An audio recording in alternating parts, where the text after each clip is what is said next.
या विषयावर चिंतन मनन अध्ययन करीत आलेलो आहोत। आज देखील 67व्या क्रमांकाचं जे वचन आहे किंवा भाग जो आहे त्यामध्ये पुन्हा एक वार सर्वांचं मी हार्दिक स्वागत करतो। प्रगटीकरणाचं पुस्तक अध्याय क्रमांक 1 आणि वचन क्रमांक 17 आपण चिंतन मनन अध्ययनासाठी घेतलेलं आहे। मी त्याला पाहिले तेव्हा मी मेल्यासारखा त्याच्या पायाजवळ पडलो। मग त्याने आपला उजवा हात माझ्यावर ठेवून मला म्हटले भिवू नको जो पहिला व शेवटला आणि जो जिवंत तो मी आहे। परमेश्वराच्या नावाला धन्यवाद देऊया। सन्मान आदर गौरव त्याला देत पुन्हा एक वार प्रकटीकरणाचं पुस्तक त्याचा पहिला अध्याय आणि 17व्या क्रमांकाचं वचन आपण या ठिकाणी पाहिलेलं आहे। मी त्याला पाहिले तेव्हा मी मेल्यासारखा त्याच्या पायाजवळ पडलो। मग त्याने आपला उजवा हात माझ्यावर ठेवून मला म्हटले भिवू नको जो पहिला व शेवटला आणि जो जिवंत तो मी आहे। भय भीती घाबरणं या विषयावर सातत्याने गेले आपण 66 भागामध्ये चिंतन मनन अध्ययन केलेलं आहे। आज देखील 67व्या क्रमांकाच्या भागामध्ये आपण या विषयावर चिंतन मनन अध्ययन करीत असताना जो पहिला व शेवटला जो पहिला होता आणि जो शेवटला आहे आणि विशेष करून त्याच्यामध्ये आणखीन एक लिहिलेलं आहे की तो जो जिवंत होता जिवंत आहे आणि जिवंत येणार आहे तो प्रभू येशू ख्रिस्त। कारण तो म्हणताय की मी मेलो होतो तरी पहा युगानुयुग जिवंत आहे आणि मरणाच्या व अधोलोकाच्या किल्ल्या माझ्या जवळ आहेत आणि म्हणून मनुष्याला कुठल्याही प्रकारचा भय नसावा की जे नाही करून माझ्या जीवनाचं कसं होईल। कारण आमच्या जीवनाची सुरुवात तो आहे, आमच्या जीवनाचा शेवट तो आहे। तो जर आमच्या जीवनामध्ये आहे तर आमच्या जीवनामध्ये जिवंतपणा आहे, सत्यपणा आहे। आणि म्हणून माझ्या प्रिय भावांनो बहिणींनो आई वडिलांनो आज संपूर्ण जग एक फादर्स डे हा एक चांगला दिवस पाळत आहे। परंतु मला पुन्हा एक वार सांगेल मी सकाळच्या क्षेत्रामध्ये रविवारी ऑनलाईनचं चर्चच्या जे चर्च होतं त्यावेळेस सांगितलं की फादर्स डे हा एकच दिवस वर्षातून येत नाही। तर जितके काही दिवस आमच्या जीवनाला परमेश्वराने दिले ते फादर्स डेचेच आहेत। फादर्स डे एक दिवस येत नाही तर त्या फादर मुळे आमच्या जीवनात अनेक दिवस आलेत। आजचा दिवस जरी तो आहे ना तो फादर्स एक आमच्या वडिलांच्या दयेमुळं कृपेमुळं आहे। आज संपूर्ण जगामध्ये जैविक पद्धतीने पितृत्व दिन जागतिक पितृदिन जागतिक फादर्स डे पाळला जातो। पण माझ्या प्रिय भावांनो बहिणींनो आणि आई वडिलांनो तो जागतिक फादर्स डे हा एका दिवसाचा नाही कारण हा अल्फा आणि ओमेगा आहे। जो पहिला आणि शेवटला आहे तोच दिवस आहे आणि तोच आमच्या जीवनामध्ये दररोज आम्हाला जीवन देतो, तोच आम्हाला सुरक्षित ठेवतो। आज तुम्ही आणि मी जे लाईव्ह आहोत ना ते आमच्या बापाची कृपा, बापाची दया, बापाचं प्रेम आणि तो यहोवा परमेश्वर पिता परमेश्वर आमचा उद्धार करता त्याचा दिवस हा एक दिवस नसतो। आणि म्हणून माझ्या प्रिय भावांनो बहिणी नाही वाढलं तुम्ही जे जगामध्ये दिवस पाहतात त्यावर आपलं काही ऑब्जेक्शन नाही, परंतु तो दिवस प्रति दिवस आम्ही पाळला पाहिजे। अनेक लोकांची एक आहे की ते फक्त एकाच दिवसाला महत्व देतात, परंतु ज्या परमेश्वर रोज आणि रोज आम्हाला दिवस देतो, रोज आणि रोज तास मिनिट सेकंद सगळ्या प्रकारच्या गोष्टी आम्हाला देतो, त्या परमेश्वरचं काय फक्त एक दिवस उदो करायचा फादर्स डे आणि दुसऱ्या दिवशी मग कुणाचा दिवस आहे? आमच्या जगामध्ये आहे आज फादर्स डे पाळला का मदर्स डे पाळायचा, सिस्टर डे पाळायचा, ब्रदर डे पाळायचा, फ्रेंड डे पाळायचा, आमचा वैयक्तिक दिवस आमचा एक आणखी कोणता तरी सण निघतो। पण तो माझ्या प्रिय भावांनो बहिणींनो आईने वडिलांनो देवाचं वचन परमेश्वरचं वचन ज्या परमेश्वराने मनुष्याला निर्माण केलं, ज्या परमेश्वराने आमच्या जन्मदाते म्हणजे जगी हाडामासाची असणारे आमचे आई वडील यांच्या मार्फत आम्हाला या जगामध्ये पाठवलं, त्या आई वडिलांचा सन्मान करणं, त्यांचा आदर करणं, त्यांच्या आज्ञा पालन करणं, त्यांनी सांगितलेल्या गोष्टी पालन करणं या काही एका दिवसासाठी नाही। आम्ही जगातले लोक पाळतो एक वर्षातून एकदा फादर्स डे, एका वर्षातून एकदा मदर्स डे, एका दिवसातून एकदा काय काय कोणते डे पाळतात। आमचा दिवस जो आहे त्या दिवसामध्ये आम्ही सर्व प्रकारच्या क्वालिफिकेशन सर्व प्रकारचे जे आमचे जीवन जगण्याच्या ज्या पद्धती आहेत म्हणजे फादर्स डे असो, मदर्स डे असो, फ्रेंड डे असो, सिस्टर डे असो, ब्रदर डे असो, आणखीन कोणते डे असो, प्रत्येक डे परमेश्वराने आम्हाला दिलेले आहेत. एकच दिवस नाही, वर्षातून एकदा परमेश्वराच्या नावाला धन्यवाद द्यायचा, वर्षातून एकदा वडिलांना सन्मान द्यायचा, आणि बाकीच्या दिवशी काय. आणि म्हणून माझ्या प्रिय भावांनो, बहिणींनो, जो पहिला व शेवट तो पिता परमेश्वर, तोच आदी आहे, तोच अंत देखील आहे, तोच अल्फा आहे आणि तोच ओमेगा आहे. त्याचा दिवस म्हणजे आम्ही, आजचा रोज. आज का दिन यहोवा ने बनाए, हम उसमें आनंदित है. आज का दिन, प्रत्येक दिवस माझ्या परमेश्वर यहोवाने बनवलेले आहेत. प्रत्येक दिवस जगाचा उद्धार करता, जगाचा निर्माण करता, जो सर्व जगाचा बाप आहे, जो सर्व जगाचा गॉड फादर आहे. हे जगातले फादर द्या सोडून, हे जगातले फादर फुटाफुटाला भेटतील.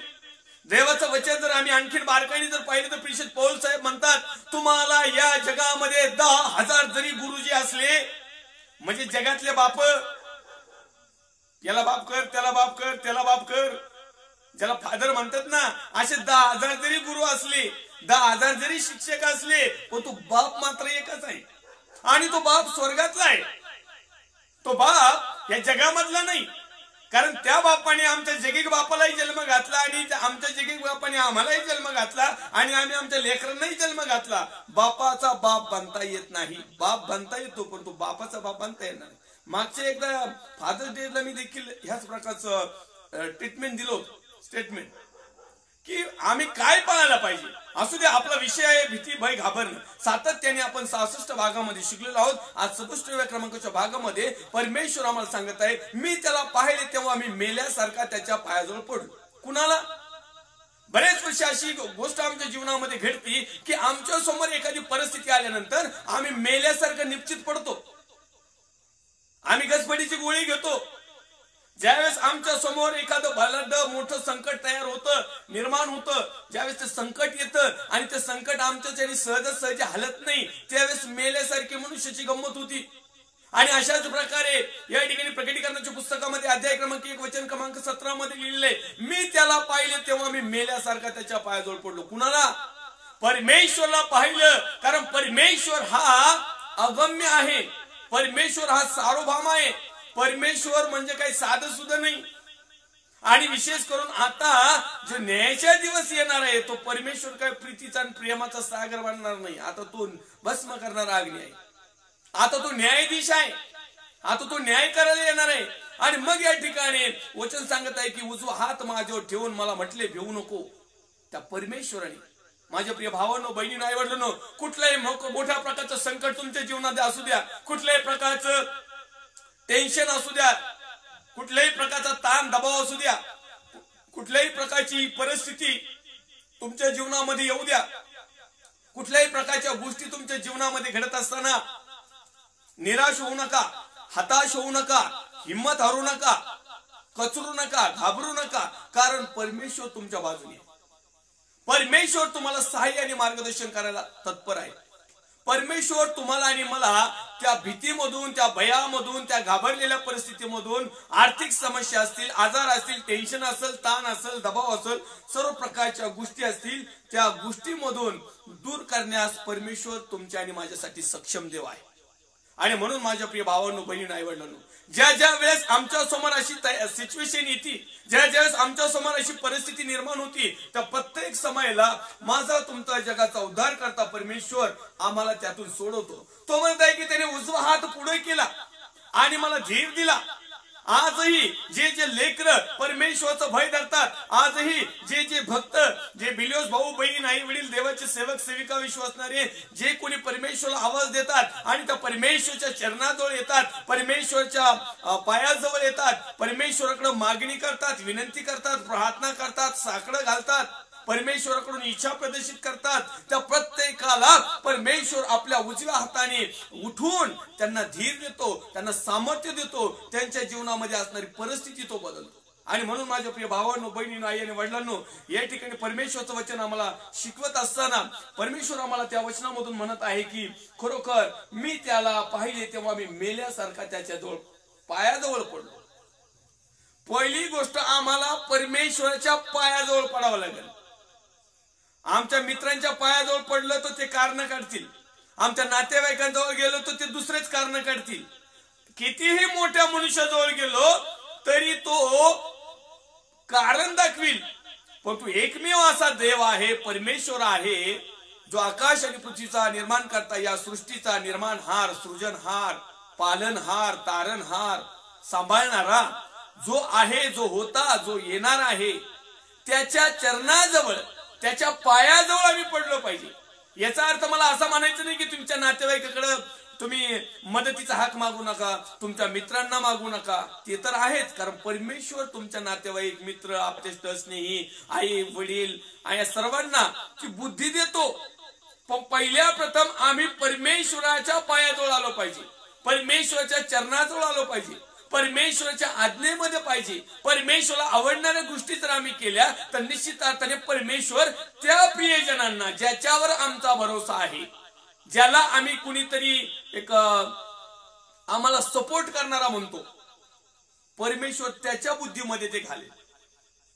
आणि म्हणून माझ्या प्रिय भावांनो, बहिणींना वाटलं, तो म्हणताय की भिवू नका, जो पहिला व शेवटला आणि जो जिवंत मी आहे. त्याचप्रमाणे प्रकटीकरणाचं पुस्तक अध्याय क्रमांक 2 आणि वचन क्रमांक 10 मध्ये देखील एक रेफरन्स दिलेला आहे.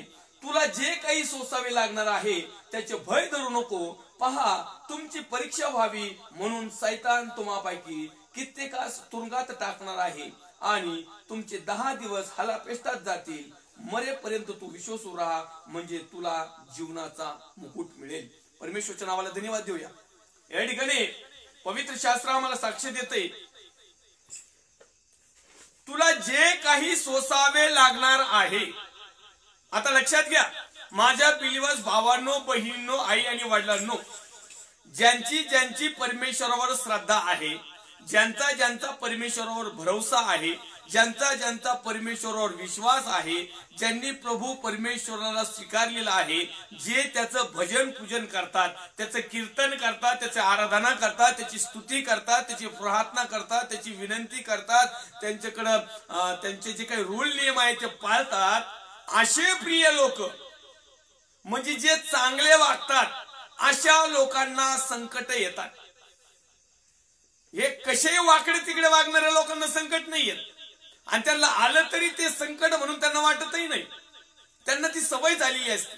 परंतु जे धार्मिक आहेत, मार्मिक आहेत, जे कुणाच्या आध्यात नाही मध्यात, असे लोक परंतु परमेश्वराचा भय धरणारे आहेत, परमेश्वराला मानणारे आहेत, श्रद्धा ठेवणारे आहेत, विश्वास ठेवणारे आहेत, परमेश्वराचा गौरव करणारे आहेत, देवाचं वचन सांगणारे आहेत. जसं की मी सांगत आहे, अनेक देवाचे अभिषिक्त सेवक सेविका सांगत आहेत, जसे की देवाचं भजन पूजन करणारे आहेत, कीर्तन करणारे आहेत, आराधना करणारे आहेत, प्रीच करणारे आहेत, लोकांना चांगलं प्रबोधन करणारे आहेत. अशा लोक, तुला जे काही सोसावे लागणार आहे त्याचे भय धरू नको. आम्हाला माहित नाही आम्हाला काय सोसावं लागणार आहे.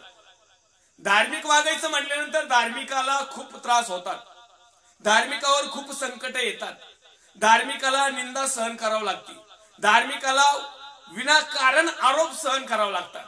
थोडं काही जरी झालं ना, आमच्या धार्मिक व्यक्तीच्या व्यतिरिक्त व्यक्ती ज्यावेळेस एखादी चूक करतो, मी उदाहरण सांगतो तुम्हाला, धार्मिक व्यक्ती जो आहे, ज्याला धार्मिक म्हणतात, उदाहरणार्थ समजा मी पास्टर राजू आला आणि एखादा गैरविश्वासू आहे, त्यांनी जर चूक केली, ती जी चूक त्यांनी केली तीच चूक जर मी केली, तो लोक डायरेक्ट म्हणतात, अहो पालक साहेब येत, अहो तुम्ही फादर येत, अहो तुम्ही देवाची माणसं येत, अहो तुम्ही ब्रदर येत, अहो तुम्ही तर लय पवित्र आणि शुद्ध, तुम्ही तर लय देवाचा उद्ध करतात, प्रार्थना करतात, काय लोकाला संदेश सांगता, काय लोकाला चांगलं शिकवता, काय आणि तुमचे ते अशा करण्या का?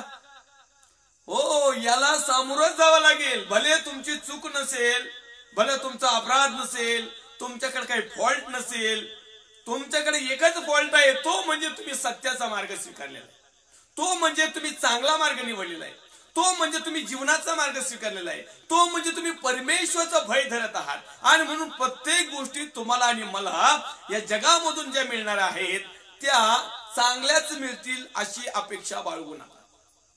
ख्रिस्ती पुढाऱ्यांनी मागील काही बऱ्याच दिवसापूर्वी सुवार्तेचा प्रसार केला, परंतु सत्य सुवार्ता सांगितली नाही.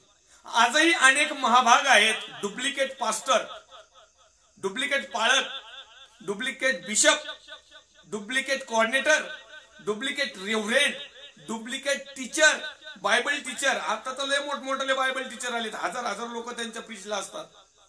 स्वतःची डॉक्टरीन असते त्यांची, ते दुसऱ्याचं कुणाचं ऐकतच नाही. त्यांच्या मनाला जसं वाटेल ना बुद्धीला अर्थ लावायचा तसं अर्थ लावून सांगायचा. आणि दुसऱ्याने त्याच्यावर कमेंट केली का त्यांनी माझं तुमचं बघा, माझ्या मिनिस्ट्रीमध्ये डावळाडवळी करायची नाही. म्हणजे हे सांगतील ते खरं आणि आम्ही जे रियालिटीमध्ये जे तपासत आहोत ते खोटं. एक 10 वर्षापूर्वी त्यांचं जर जीवन पाहिलं असेल ना, तर टुकार पोऱ्या काय करतात, टुकार पेक्षा गैरगुजरी होती. त्यावेळेस पिक्चरच्या गाण्यावर चालीवर शिट्ट्या मारायच्या, स्टेजवर स्तुतिगीत गायची, लोकांना पागल केलं, तरुण तरुणीला तर पार पुरं येडं करून टाकलं. आणि आता शाजूकपणाचे सोन घेतलीत, आता टीचर बायबल टीचर झालीत आणि आता ते टीचिंग करतात. काही काही टीचिंग आहे व्यवस्थित, सॅल्यूट आहे त्यांना, पण तू काही काही टीचिंग जी आहे ना ती सर्रास अशी बुद्धिभ्रष्ट झालेल्या मनुष्यासारखी. माझ्या प्रिय भावांनो, बहिणींनो, आईवडिलांनो, आम्हाला एखाद्या मनुष्यावर दोषारोप करण्याचा अधिकार दिलेला नाही, परंतु जर त्या गोष्टीमुळं जर अनेक लोक जर नाशात जात असतील, विनाकारण त्यांना निंदा सहन करावं लागत असेल किंवा विनाकारण प्रभूच्या नावाचं जर गडबड गोंधळ करत असेल, तर अशांना अडवणं देखील परमेश्वराचं भय धरणाऱ्या लोकांचं आद्य कर्तव्य आहे. त्यांनी हे कर्तव्य केलंच पाहिजे. ज्या अर्थी आम्ही कर्तव्य करत नाही, जाऊ द्या, आपल्याला काय करायचंय. मग तुम्हाला ख्रिस्त समजलंय का?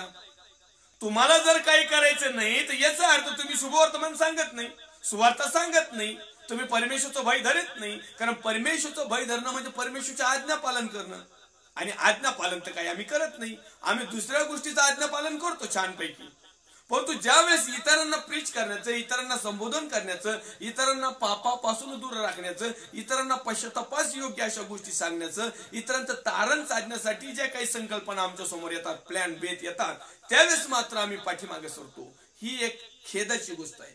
या ठिकाणी सांगत आहे, तुला जे काही सोसावे लागणार आहे त्याचे भय धरू नको.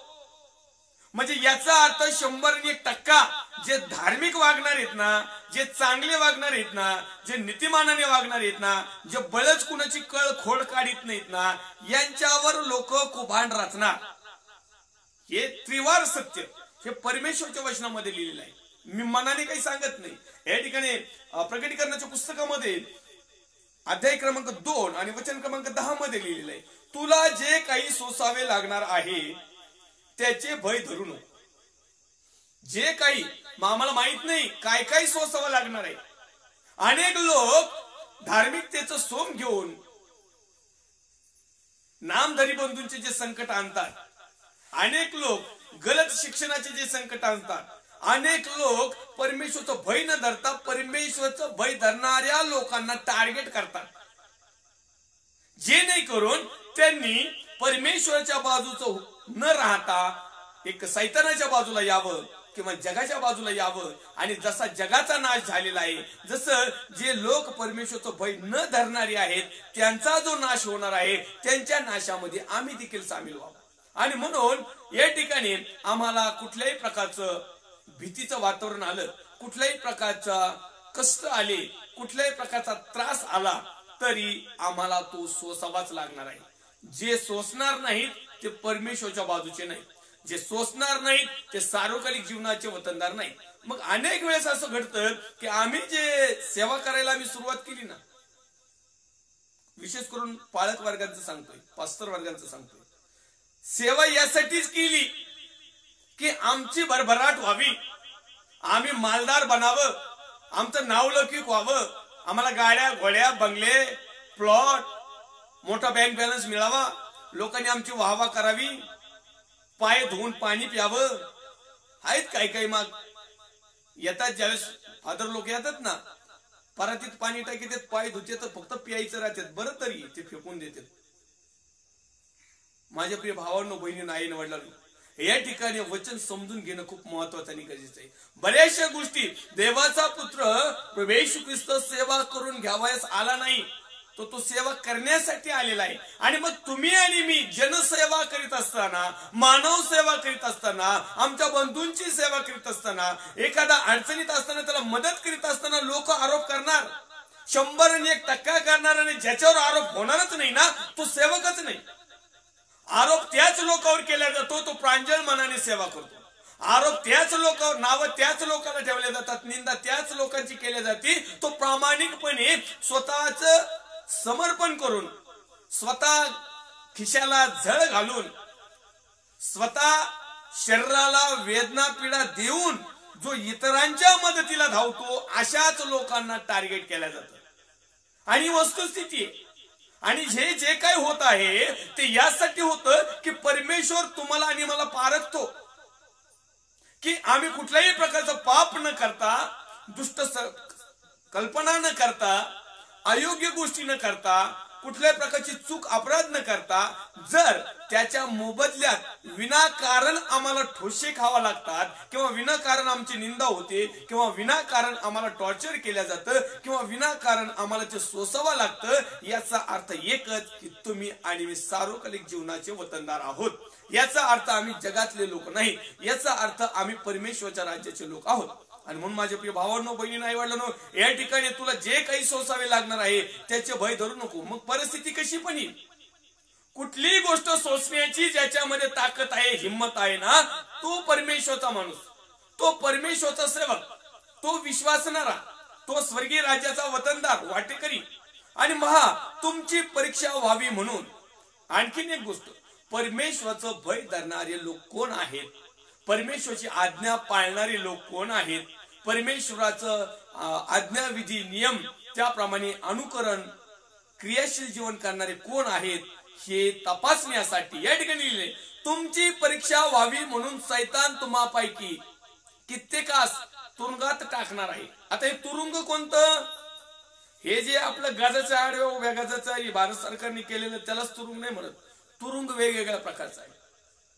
आपल्याला फक्त एकच तुरुंग माहिती, जे पोलीस डिपार्टमेंटच्या ताब्यात गेल्यानंतर जे तुरुंग आपल्याला वाटतं ना, जी सजा दिल्यानंतर, ह्या तुरुंगाची बात नाही.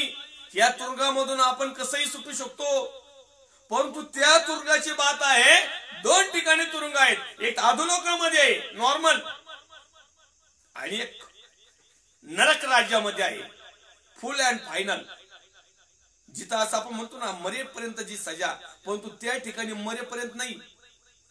त्या ठिकाणची जी आहे सार्वकालिक, युगनयुग, कधी न मरणारी, कधी न संपणारी अशा प्रकारच्या तुरुंगामध्ये जर आम्ही पडत असेल तर आमची परीक्षा होत असताना आम्ही पास होणं खूप गरजेचं आहे.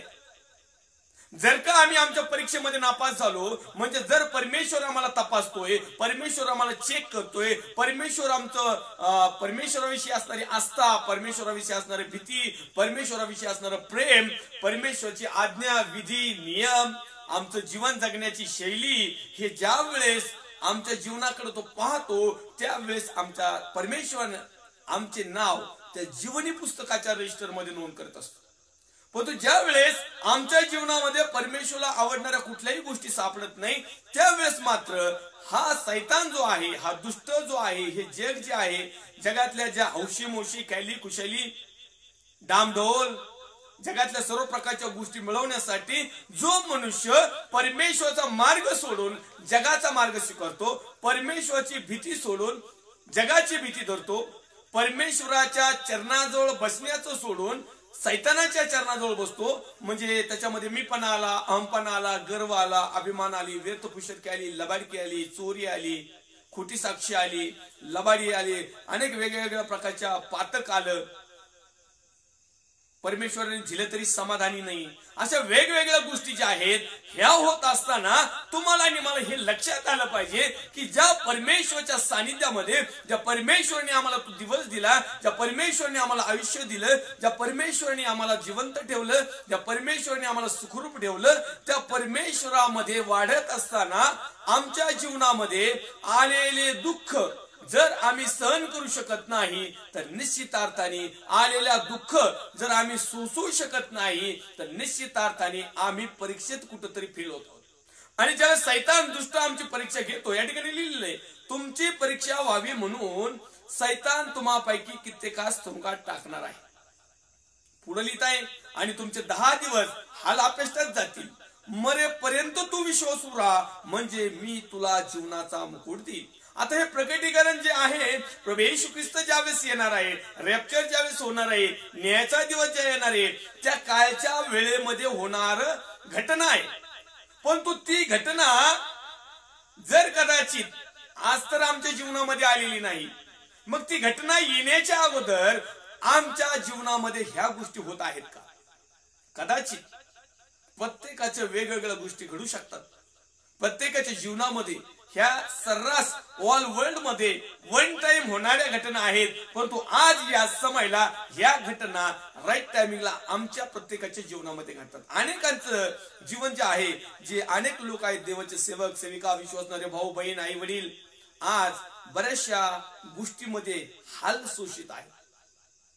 या लॉकडाऊनच्या परिस्थितीमध्ये अनेकांची आर्थिक परिस्थिती खालवलेली असल्यामुळं त्यांचे खूप हाल होत आहेत. आणि अनेक लोक आहेत ते शोषित आहेत. आणि अनेक लोक या आलेल्या संकटाला घाबरून त्या परमेश्वराचा उत्तम जो चांगला मार्ग आहे त्यांनी तो सोडलेला आहे आणि जगाचा मार्ग त्यांनी धरलेला. याचा अर्थ काय झाला की परमेश्वराच्या गौरवासाठी भय धरायचं नाही, परमेश्वरच्या गौरवासाठी सहन करायचं नाही, परमेश्वरच्या गौरवासाठी परीक्षा आली तर त्याच्यात पास व्हायचं नाही. याचा अर्थ आम्ही जीवन जगत असताना आम्हाला फक्त खेळी खुशाली पाहिजे, आम्हाला फक्त एन्जॉय पाहिजे, आम्हाला फक्त ना आमची आयुष्य आरामच पाहिजे. येस, परमेश्वराने तुम्हाला आयुष्य आराम दिलेला आहे ना, तुम्ही तुमच्या काबड कष्टावर करा ना, तो कोण नाही म्हणतोय. पण आज अशी कंडिशन आहे, स्वतःच्या काबड कष्टावर जरी मोठा झाला ना तर लोक असे विचित्र आहेत ना, काहीतरी त्याच्यावर आरोप टाकणार, काहीतरी त्याला बोलणार, काहीतरी त्याला दोष लावणार. ही जगाची पद्धत आहे. आणि म्हणून माझ्या प्रिय भावांनो, बहिणींनो, आई वडिलांनो, जगाच्या पद्धतीकडे जाऊ नका, जगाच्या बोलण्याकडे जाऊ नका. जगाच्या बोलण्याकडे जर गेलो तर आमचं सुंदर जीवन खराब झाल्याशिवाय राहणार नाही. आमचं वैवाहिक चांगलं जीवन लोकांच्या काड्या केल्यामुळं आम्ही खराब करू द्यायचं नाही. हे तुमचं आणि माझं कर्तव्य. लोकांना काय उचलली जीभ लावली टाळ्याला, त्यांना कुठं बिल द्यायचंय? माझ्या प्रिय भावांनो, बहिणींनो, आई वडिलांनो, ह्या घटना का होतात, ह्या का घडतात?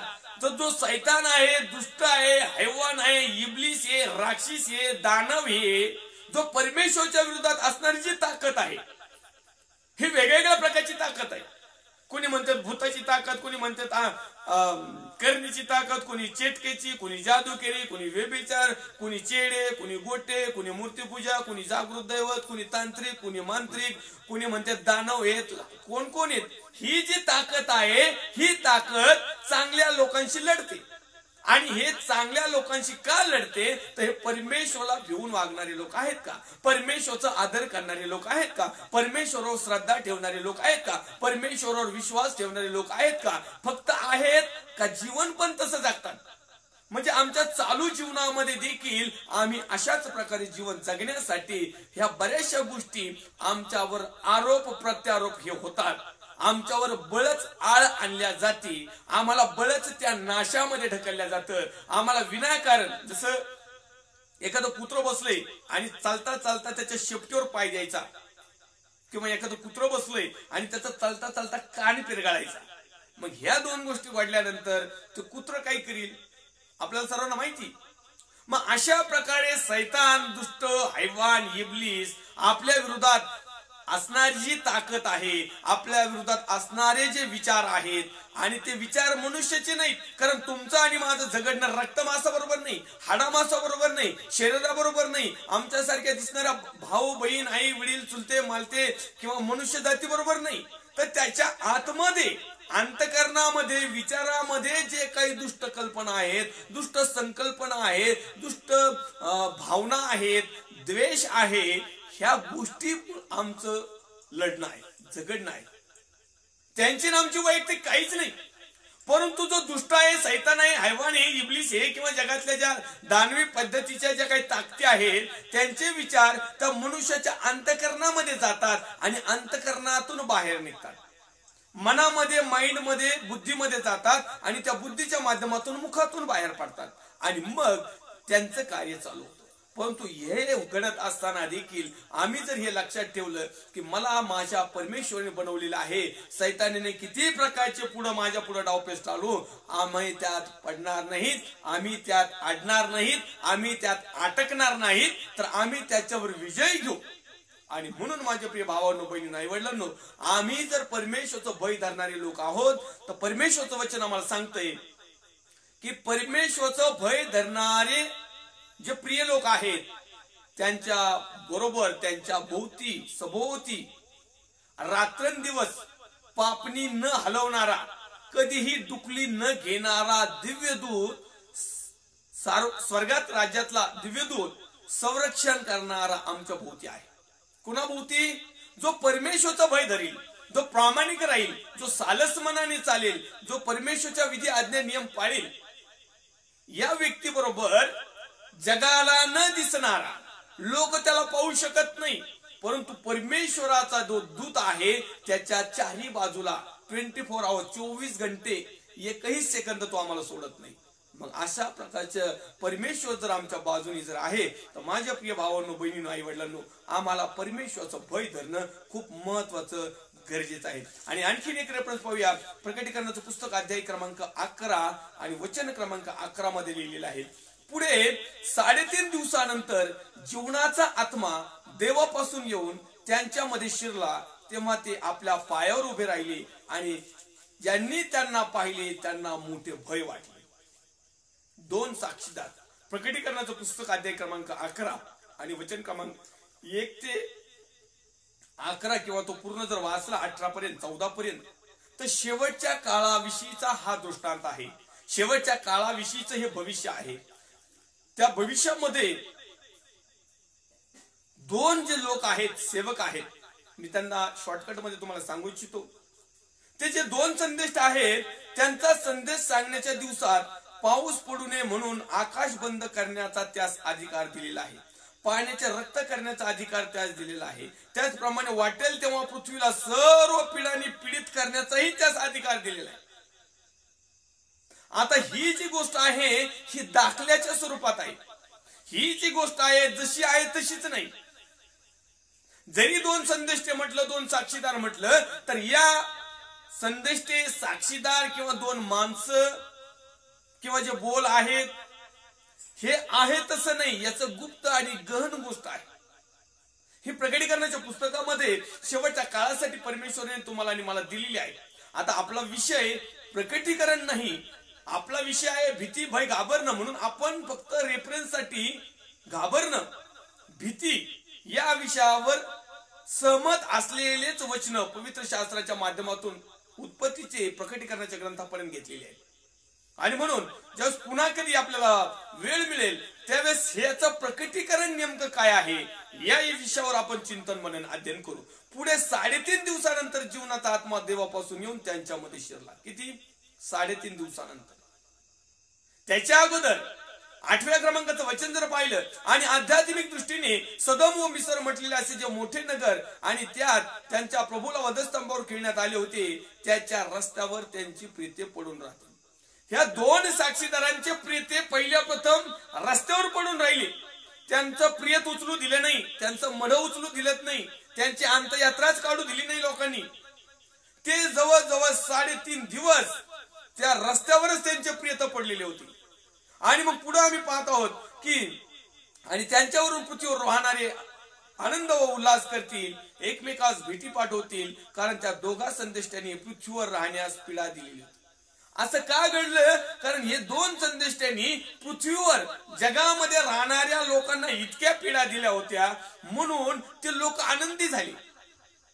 पुढे मग तो लिहिता 11व्या वचनामध्ये, पुढे 3.5 दिवसानंतर जीवनाचा आत्मा देवापासून येऊन त्यांच्यामध्ये शिरला, तेव्हा ते आपल्या पायावर उभे राहिले आणि ज्यांनी त्यांना पाहिले त्यांना मोठं भय वाटलं. ज्यांचं प्रेत 3 दिवस त्या रस्त्यावर पडलं होतं आणि त्यांच्या रस्त्यावर पडल्यामुळं जे लोक खुश झाले होते, आनंद करीत होते, हर्ष कळत होते, उल्हास करीत होते, एकमेकांना भेटी देत होते, एकमेकांना गिफ्ट वाटत होते, बरं झालं हे गेले. परंतु ज्यावेळेस 3.5 दिवसानंतर जीवनाचा आत्मा म्हणजे देवाने पाठवून दिलेलं जे त्यांचं जीवन समाप्त केलं होतं, जे आमच्यामध्ये जीवन आहे, या जीवनातला ज्यावेळेस आत्मा निघून जातो त्यावेळेस मनुष्य निर्जीव बनतो. म्हणून आपण मग स्मशानभूमीकडे घेऊन जातो. माझे प्रिय भावांनो, बहिणी नाही वाटलं, अशाच प्रकारे ते जे उदाहरण आहे, 3.5 दिवस त्यांचे प्रेत त्या रस्त्यावर पडली होती आणि मग 3.5 दिवसानंतर जीवनाचा आत्मा देवापासून आला आणि त्यांच्यामध्ये शिरला. त्या बॉडीमध्ये, त्या मह्यामध्ये, त्या मयत झालेल्या, त्या मृत झालेल्या, त्या झोपी गेलेल्या, ते मृत्यू पावलेल्या जे 2 लोक होते त्यांच्यामध्ये शिरला. तेव्हा ते आपल्या पायावर उभा राहिले.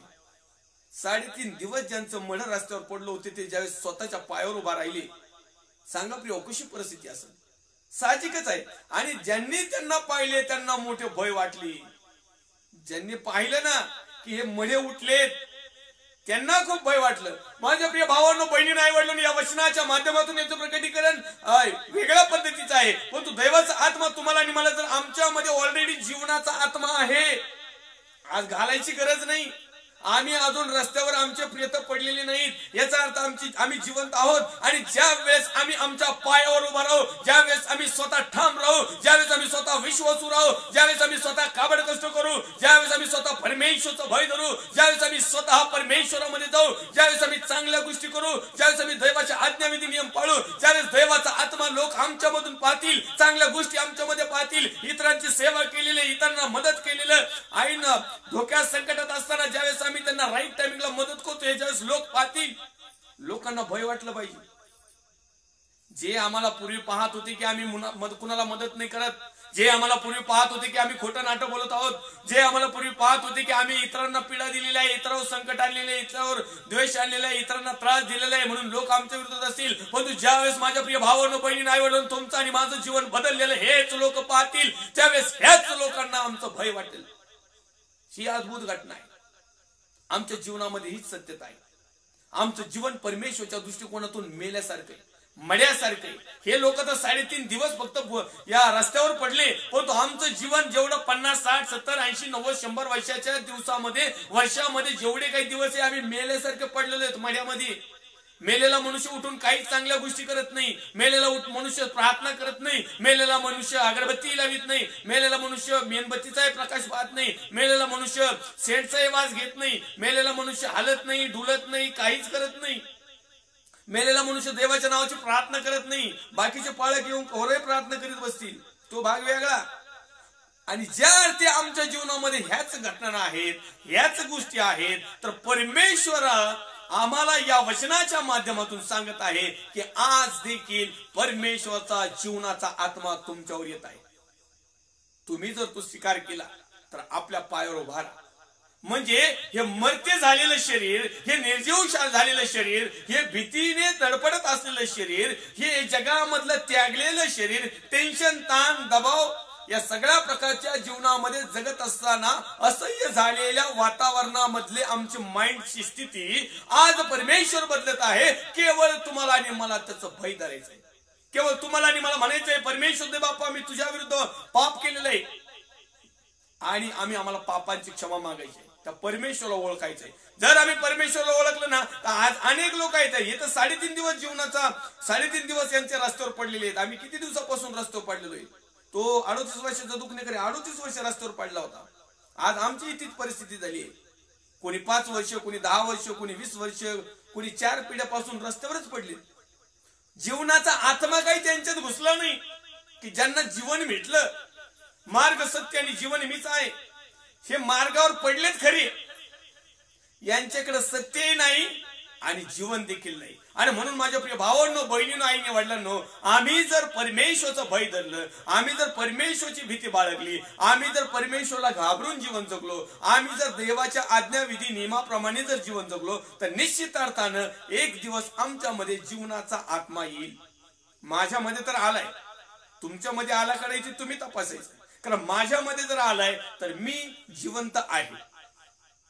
मी परमेश्वराचं भय धरतो, मी परमेश्वराची आराधना करतो, मी परमेश्वरची स्तुती करतो, मी परमेश्वरचं वचन वाचतो, मी होता येईल तितकी इतक्यांना मदत करण्याचा प्रयत्न करतो, मी सालस मनाने कुणालाही दुसऱ्यांना माझ्याकडून विनाकारण त्रास न होईल याची दक्षता घेतो. ह्या सगळ्या गोष्टी म्हणजे जीवनाचा आत्मा, ह्या सगळ्या गोष्टी म्हणजे परमेश्वरचं भय धरण्याची एक खूण. मी जे काही होता येईल तितक्या चांगल्या गोष्टी करणं. जर मला जर एखाद्याचं चांगलं करता येत नाही ना, तो वाईट देखील करू नका. बस साधं सोपी व्याख्या. परमेश्वराचं भय. आपण हे घडीभर आध्यात्मिकरित्या जर बाजूला ठेवलं ना, तर जगाच्या राठीप्रमाणे जर एखाद्याचं चांगलं करता आलं नाही तर वाईटही करू नका. बस तुम्ही परमेश्वराचे खास लोक. माझ्या प्रिय भावांनो, बहिणींनो, आई वडिलांनो, आज या ठिकाणी लिहिलेलं आहे की पुढे 3.5 दिवसानंतर जीवनाचा आत्मा देवापासून येऊन त्यांच्यामध्ये शिरला आणि त्यांच्यामध्ये शिरला तेव्हा ते आपल्या पायावर उभे राहिले आणि ज्यांनी त्यांना पाहिले त्यांना मोठे भय वाटले. आज जे लोक आपल्याला हसतात ना, आज जे लोक आपली टिंगल उडवतात ना, आज जे लोक आपल्याला त्रास देतात ना, जे लोक आपल्यावर संकट आणतात, जे लोक आज आपल्याला चांगलं केलं तरी आपल्यावर कुभांड रचतात ना, ह्याच लोकांच्या नाकावर टिचून आणखीन चांगल्या गोष्टी करणं याला म्हणतात परमेश्वराचं भय. त्यांना प्रतिशोध घ्यायचं नाही, त्यांना उलट उत्तर द्यायचं नाही. कारण परमेश्वरचं वचन सांगतंय की वाईटाने जिंकला जाऊ नको, तो बऱ्याने वाईटाला जिंक. आणि तुम्हाला आणि मला ह्या वाईट परिस्थितीवर, वाईट प्रसंगावर, वाईट आलेल्या स्थितीवर चांगलं जीवन जगून याच्यावर विजय मिळवायचा आहे. यालाच म्हणतात विजयशाली ख्रिस्त. हाच तो वधस्तंभावरला ख्रिस्त, हाच तो वधस्तंभावरला मेसेज. हेच ते वधस्तंभ परमेश्वरचा पुत्र प्रभू येशू ख्रिस्ताने वधस्तंभावर जाण्याचं खरं कारण की आम्ही देखील त्याच्याप्रमाणे सैतानाला जिंकलं पाहिजे, त्याच्या युक्त्या कुयुक्त्या. आणि म्हणून आम्ही वाचलं या ठिकाणी की संकट येतील, तुम्हाला सोसावच लागतील. देवाचा पुत्र प्रभू येशू ख्रिस्त याच्यावर संकट आले. अहो मग देवावर संकट आले तर तुमचे माझे काय गंमत. अहो जर वल्ल्या झाडाला जर लोक जाळायला लागले तर वाळल्याचं तर कुठं मोजिता वाळल्याला. वाळल्याचं सेपरेट जाळायसाठीच असतंय. देवाचा पुत्र प्रभू येशू ख्रिस्ताला वधस्तंभावर टांगलं. तो राजा असताना, न्यायाधीश असताना, सगळ्या प्रकारच्या चांगल्या गोष्टी त्याच्याजवळ असताना लोकांनी भीडभाड धरली नाही तरी त्यांनी सहन केलं. त्या परीक्षेत टिकला, त्याने वाईट काही केलं नाही. तो शेवटी मरण पावला, मृत्यूवर विजयी झाला. आणि आज तो तुमचा आणि माझा उद्धार करता परमेश्वर येत्या दिवसामध्ये, येणाऱ्या काळामध्ये तो न्यायाधीश बनून येणार आहे. मग त्याच्या नावावर भरोसा ठेवणारे, विश्वास ठेवणारे, श्रद्धा ठेवणारे, जीवन जगणारे, मग ते फादर असू, नाही तर पास्टर असू, नाही तर रेव्हरेंट असू, नाही तर बिशप असू, नाही तर कोऑर्डिनेटर असू, नाही तर कोणते मेजर असू, काही असू, ज्याला त्याला ज्याच्या त्याच्याप्रमाणे दंड मिळणार आहे. आणि म्हणून माझ्या प्रिय भावांनो, बहिणींनो, आई वडिलांनो, परमेश्वराने जर आम्हाला जीवन दिलेलं आहे तर या जीवनामध्ये आम्ही चांगल्या गोष्टी करणं खूप महत्वाचं आणि गरजेचं आहे. आणखीन एक रेफरन्स पाहूया आपण. प्रकटीकरणाचं पुस्तक अध्याय क्रमांक 11 आणि वचन क्रमांक 13. त्याच घटकेस मोठा भूमिकंप झाला तेव्हा त्या नगराचा 10वा भाग पडला. भूमिकंपाने 7,000 माणसे ठार झाली आणि बाकीची भयभीत होऊन त्यांनी स्वर्गीय देवाचं गौरव केलं. बाकीच्यांनी. माझ्या प्रिय भावांनो, बहिणींनो, आई वडिलांनो, या ठिकाणी देवाचं गौरव होण्याचा जो वेळ आहे, समय आहे, वाट बघू नका की ज्यावेळेस आमच्या पुढं काहीतरी लय भयानक होईल मग आम्ही देवाचा स्वीकार करू. ही गलतफहमी काढून टाका. एका मिनिटाला आणि एका सेकंदाला काय होईल सांगता येत नाही, कारण ते तुमच्या आणि माझ्या हातात नाही, शासनाच्या हातात नाही. वर्षाची काही एकदा फिरुडी झाली, यमदूताला काही एकदा सांगितलं जा आणि त्याला फासा टाकन त्या म्हशीवर बसून घेऊन ये, तो एकदा त्याला ऑर्डर झाली का ऑर्डरच. मग ती ऑर्डर येण्याच्या अगोदर ऑर्डरची वाट बघू नका. ऑर्डर केव्हा येते, ज्यावेळेस आपलं भरत. आता भरणार तर प्रत्येकाच आहे, पण काही लोक लय पटकच भरीत आहेत. माझ्या प्रिय भावांनो, बहिणींनो, आई वडिलांनो, या ठिकाणी काय झालेलं आहे, एक मोठा भूमिकंप झाला तेव्हा त्या नगराचा 10वा भाग पडला आणि भूमिकंपाने जवळजवळ 7,000 माणसं मेली. 7,000. आज देखील कोविड-19च्या माध्यमातून जर आम्ही विचार केला तर अनेक लोक या कोविड मध्ये या कोरोना 19 पार्ट मध्ये अनेक लोक गेले, अनेकांना बळच घातलं, तो भाग वेगळा. पण अनेक लोक गेले तेव्हा कुठंतरी लोक या कोविड-19 भय धरायला लागले, तेव्हा कुठंतरी लोक सॅनिटायझर वापरायला लागले, तेव्हा कुठंतरी लोक तोंडाला मुसके बांधायला लागले, तेव्हा कुठंतरी लोक जरा कमी जमायला लागले, तेव्हा कुठंतरी लोक शासनाची आज्ञा पाळायला लागले, तेव्हा कुठंतरी लोक परमेश्वरचं पण भय धरायला लागले. अनेक लोकांना वाटलं देव कोपला गडे, आता देवाने रोग पाठवली, तेव्हा कुठंतरी लोक देव करू लागले. मग एवढी परिस्थिती आल्यावर देव करण्यापेक्षा, एवढी परिस्थिती आल्यानंतर परमेश्वरचं भय धरण्यापेक्षा, एवढी परिस्थिती आल्यानंतर शासनाचा भय भरण्यापेक्षा ती परिस्थिती येण्याच्या अगोदरच आम्ही काहीतरी केलं पाहिजे ना. एवढे काही बुद्धू नाहीत आम्ही, एवढे काही भरमिष्ठ झालेले नाहीत, एवढे काही पागल नाहीत, एवढे काही अज्ञानी नाही, थोडंफार नॉलेज तर आहेच. माझे प्रिय भावांनो, बहिणींनो, आई वडिलांनो, एखादी घटना आमच्या जीवनात येण्याच्या अगोदर आम्ही तयार पाहिजे. त्या घटनेची वाट बघायची नाही, ती येणाऱ्या परिस्थितीची वाट बघायची नाही. आमच्या मराठी भाषेमध्ये म्हणतात, तहान लागली काही येर खांदायची, तवर येरीचं कामच नाही करायचं, तवर पाण्याची व्यवस्थाच नाही करायची. जेव्हा तहान लागेल ना मग बोलवायचं कुणाला तरी, आता चला गड्यांनो आपल्याला विहीर खांदायची, आपल्याला तहान लागली, आता आपण पाणी पिऊ. मग काय माग बोलतो, आपल्याला लवकर नाही होणार, आपण ना तो मोठा खेकडा आणू, जीसीपी, तो फोकलँड आणू, तो लय पटापटा उरकितो, 5-5 परस उरकितो. आपण तवर मरण ना माणूस. ज्यावेळेस तहान लागती त्यावेळेस जर झिरा खांदायला लागलो, ज्यावेळेस तहान लागते त्यावेळेस जर विहीर खांदायला लागलो, ज्यावेळेस तहान लागते त्यावेळेस जर शेततळ करायला लागलो, ज्यावेळेस तहान लागते त्यावेळेस जर आम्ही नदीकडे जायला लागलो किंवा समुद्राकडे जायला लागलो, किंवा तो पाणी उपलब्ध करण्याचा जर आम्ही प्लॅन केला, तर मरण तो माणूस.